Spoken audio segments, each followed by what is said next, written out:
కష్టాల కడల్లో ఈదుతున్న కాంగ్రెస్ కి ఏపీలో సినిమా కష్టాలు కొనసాగుతూనే ఉన్నాయి. ముఖ్య నేతలంతా ఇతర పార్టీలకు వలస వెళ్లడంతో కొన్ని జిల్లాల్లో పార్టీని నడిపించే నేతలే కరువయ్యారు. ఉన్న ఒకరిద్దరు నేతల మధ్య సయోధ్య కుదరకపోవడంతో కొన్ని జిల్లాల్లో పార్టీ పరిస్థితి దారుణంగా తయారవుతున్నట్లు కనిపిస్తోంది. పాత తరానికి పోటీగా కొత్త తరం నేతలు పట్టు కోసం పాకులాడుతుండడంతో కాంగ్రెస్ పరువు మరింత దిగజారుతోంది. కేంద్ర మంత్రిగా గుర్తింపు ఉండి అధిష్టానం వద్ద పలుకుబడి ఉన్నా సొంత జిల్లాలో పట్టు సాధించలేక కిందా మీద పడుతోంది ఆ మంత్రి ఫ్యామిలీ. ఆ క్రమంలో నెల్లూరు జిల్లా కాంగ్రెస్ లో నానా తంటాలు పడుతున్న సదరు నేతలపై ఇవాల్టి of the record.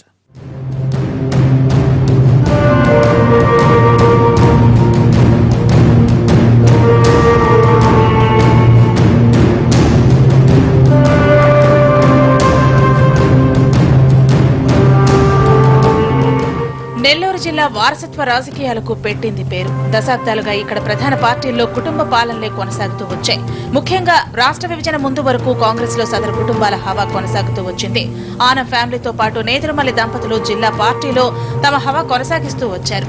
Nedurumalli Janardhan Reddy సీఎంగా పరిచయక ముందు నుంచే ఢిల్లీలో అధిష్టానం వద్ద పలుకుబడి కలిగి ఉండటంతో నెల్లూరులో గట్టి పట్టున ఆనం కుటుంబానికి చెక్ పెడుతూ వచ్చారు.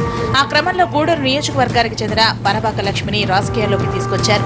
నెల్లూరు పార్లమెంటు స్థానం రిజర్వ్ కావడంతో తన అనుచరులే ఎంపీలుగా కొనసాగాలని భావించారు. నేదురుమల్లి అండతో ఎంపీగా గెలిచిన పనబాక ఆ తర్వాత కేంద్ర మంత్రిగా కూడా పనిచేశారు.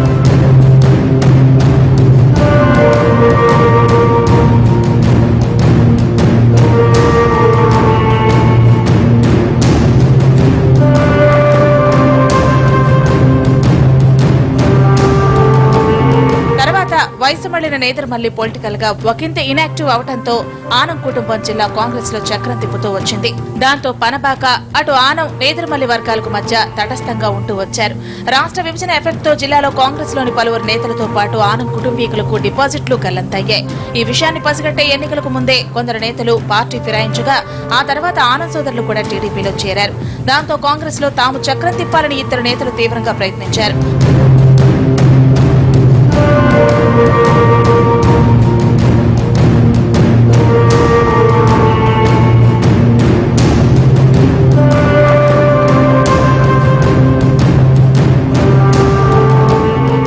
తిరుపతి ఎంపీగా గెలిచి అధిష్టానం వద్ద గుర్తింపు పొందిన చింతామోహన్ జిల్లా డీసీసీ పదవిని పొందాలని తీవ్రంగా ప్రయత్నించారు. ఏపీ ఇన్ఛార్జ్ దిగ్విజయ్ సింగ్ ద్వారా కాంగ్రెస్ జిల్లా అధ్యక్షుడిగా నియామకం పత్రాన్ని కూడా పొందారు. ఈ విషయాన్ని పీసీసీ ప్రకటించేలోపు మాజీ కేంద్ర మంత్రి పనబాక లక్ష్మి చింతామోహన్ కి చెక్ పెట్టారు. సోనియా వద్దకు వెళ్లి ఆమె గోడు వెళ్లబెట్టుకున్నారంట.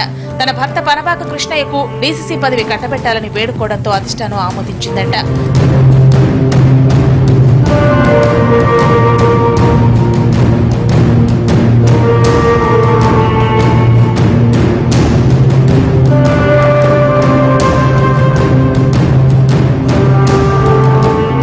పదవి దక్కిందని సంబరపడుతున్న పనబాక దంపతులకు నెల్లూరులో వేరే నేతల నుంచి అవస్థలు తప్పడం లేదంట. ఇప్పుడు అధిష్టానం ఆదేశాలతో జిల్లా పార్టీ అధ్యక్షుడిగా కృష్ణయ్య ఎంపికైనప్పటికీ పీసీసీ ఆశీస్సులతో నెల్లూరు సిటీ కాంగ్రెస్ అధ్యక్షుడిగా బుడతా వెంకట్రావు ఎన్నికయ్యారు. ఇక జిల్లాలో బలమైన సామాజిక వర్గానికి చెందిన యూత్ కాంగ్రెస్ రాష్ట్ర ప్రధాన కార్యదర్శి కేతన్ రెడ్డి వినోద్ రెడ్డి కూడా పార్టీలో క్రియాశీలక పాత్ర పోషించాలని భావించారు. పార్టీలో ఉన్న సీనియర్ నేతలంతా విభజన ఎఫెక్ట్ తో ఇతర పార్టీలకు వలస వెళ్లడంతో పార్టీలో తన లాంటి యంగ్ లీడర్స్ కు ప్రాధాన్యత ఇవ్వాలని కాంగ్రెస్ పెద్దలను కోరారంట ఆయన.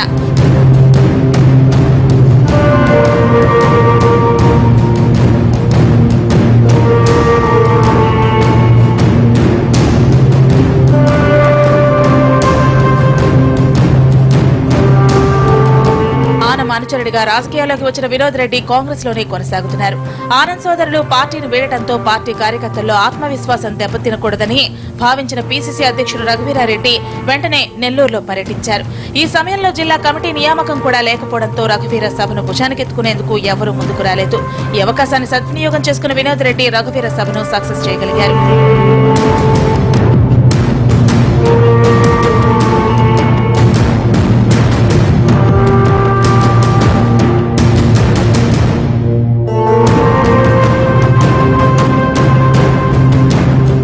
సిటీ అధ్యక్షుడిగా ఉన్న వెంకట్రావు కొంతకాలం పనబాకతో నడిచినప్పటికీ ఆమె తనకు సరైన గుర్తింపునివ్వలేదని భావించారంట.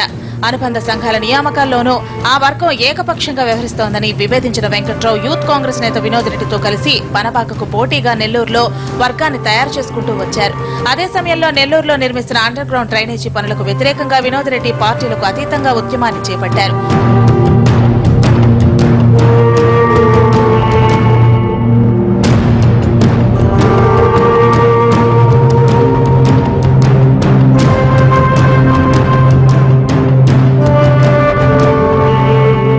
రెడ్డి పార్టీ గుర్తు లేకుండానే పాదయాత్రలు చేస్తున్నారని, ఇందుకు వెంకట్రావు కూడా పరోక్షంగా సహకరిస్తున్నారని ఆరోపిస్తూ పనబాక కృష్ణయ్య వారిద్దరికి చెక్ పెట్టాలని భావించారంట. వినోద్ రెడ్డికి చెక్ పెడితే సిటీ ప్రెసిడెంట్ తో పాటు తమను వ్యతిరేకిస్తున్న వారందరినీ దారిలోకి తెచ్చుకోవచ్చని భావించారంట పనబాక దంపతులు. అందుకే రఘువీరారెడ్డికి లిఖితపూర్వకంగా వినోద్ రెడ్డిపై ఫిర్యాదు చేశారంట. వినోద్ రెడ్డిని పార్టీ నుంచి సస్పెండ్ చేయాలని పనబాక దంపతులు తన అనుచరులతో కలిసి ఢిల్లీలోని అధిష్టానానికి కూడా కంప్లైంట్ పంపారట. దానిపై పార్టీ పరంగా పెద్ద పంచాయతీ జరిగినా వినోద్ పై చర్యలు తీసుకోలేదు కాంగ్రెస్.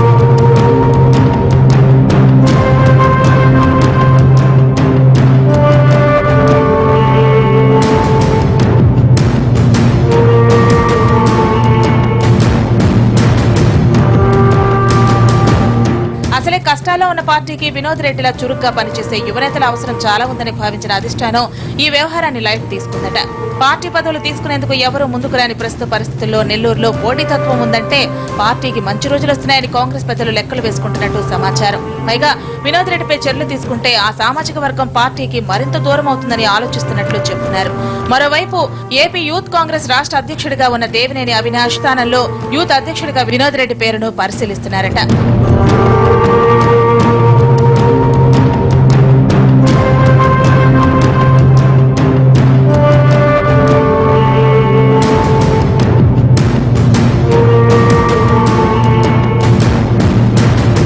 ఇలాంటి సమయంలో పనబాక దంపతులను కూల్ చేయడం కోసం వినోద్ రెడ్డిపై ఏ చర్య తీసుకున్నా అది యూత్ కాంగ్రెస్ స్టేట్ కమిటీపై ప్రభావం చూపిస్తుందని ఆలోచించారట.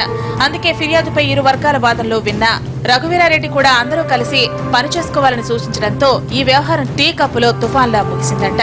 ఆ ఎఫెక్ట్ తో కేంద్ర మంత్రిగా పనిచేసిన పార్టీలో తమ మాటకు విలువివ్వటం లేదని పనబాక లక్ష్మి తెగ ఇదైపోతున్నారంట. తమ ఫిర్యాదును పట్టించుకుని రఘువీరారెడ్డిపై ఢిల్లీ పెద్దలకు ఫిర్యాదు చేయడానికి సిద్ధమవుతున్నట్లు చెబుతున్నారు. ఈ వ్యవహారం తర్వాత నెల్లూరు జిల్లా కాంగ్రెస్ నేతల మధ్య విభేదాలు మరింత ముదిరాయి.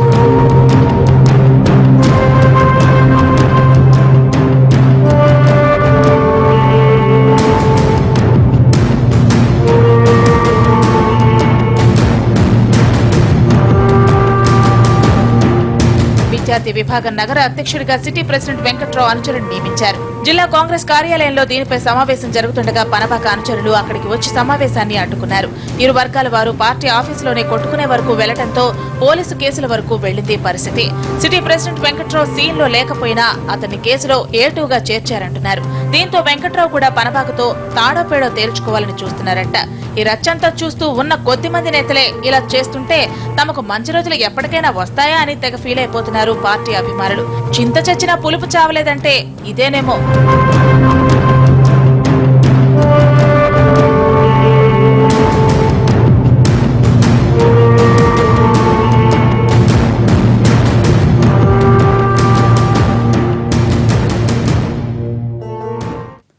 ఆఫ్ ది రికార్డ్ లో షార్ట్ బ్రేక్ తీసుకుందాం. Stay with us.